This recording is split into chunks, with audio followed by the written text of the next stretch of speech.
ചെറിയ പെരുന്നാളിന്റെ വലിയ സന്തോഷങ്ങൾ ഇമ്മാനുവൽ സിൽക്സിനോടൊപ്പം ആവട്ടെ. Emmanuel silks M space shopping centre, മേലെ Pattambi, also at Kannur, Kanhangad and Iritty. പാർപ്പിട മേഖലയ്ക്ക് ഊന്നൽ നൽകിക്കൊണ്ട് പട്ടാമ്പി ബ്ലോക്ക് പഞ്ചായത്തിന്റെ 2026-27 വർഷത്തെ budget block panchayat vice president Fousiya Saidali budget അവതരിപ്പിച്ചു. പുതിയ ഭരണസമിതി ചുമതലയേറ്റ ശേഷമുള്ള ആദ്യ ബജറ്റാണ് പട്ടാമ്പി ബ്ലോക്ക് പഞ്ചായത്തിൽ അവതരിപ്പിച്ചത്. കോൺഫറൻസ് ഹാളിൽ നടന്ന പരിപാടിയിൽ അധ്യക്ഷനായ block panchayat president AP Ramdas master budget രേഖ പ്രകാശനം ചെയ്തു.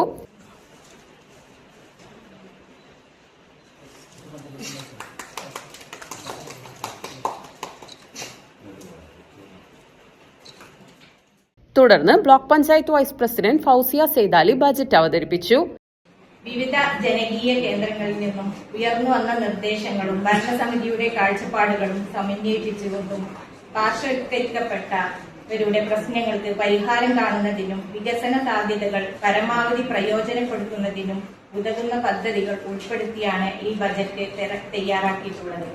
സമസ്ത മേഖലയെയും വികസനക്ഷേമ പ്രവർത്തനങ്ങൾക്കും പ്രത്യേക പരിഗണന അർഹിക്കുന്ന സ്ത്രീകൾ, കുട്ടികൾ, വയോജനങ്ങൾ, ഭിന്നശേഷിക്കാർ, യുവജനങ്ങൾ, പട്ടികജാതി പട്ടികവർഗ വിഭാഗത്തിൽപ്പെട്ടവർ എന്നിവരുടെ ക്ഷേമത്തിനുള്ള പദ്ധതികളും സാമൂഹ്യ സുരക്ഷയും അടിസ്ഥാന സൗകര്യവും വികസനവും ഉത്പാദനക്ഷമതയും ഉറപ്പുവരുത്തുന്നതിനുള്ള പദ്ധതികളും ബജറ്റ് വിഭാവനം ചെയ്തിട്ടുണ്ട്. സമസ്ത മേഖലകളിലെയും വികസനത്തോടൊപ്പം പാർപ്പിട മേഖലയ്ക്ക് ഊന്നൽ നൽകിയാണ് ബജറ്റ് തയ്യാറാക്കിയിരിക്കുന്നത്.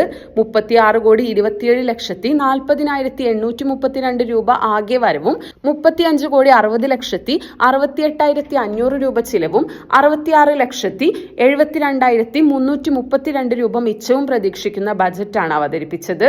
കൊപ്പം ഗ്രാമപഞ്ചായത്ത് president TV Vatsala, BDO Manoj, standing committee അംഗങ്ങൾ, മെമ്പർമാർ, ജീവനക്കാർ തുടങ്ങിയവർ പങ്കെടുത്തു.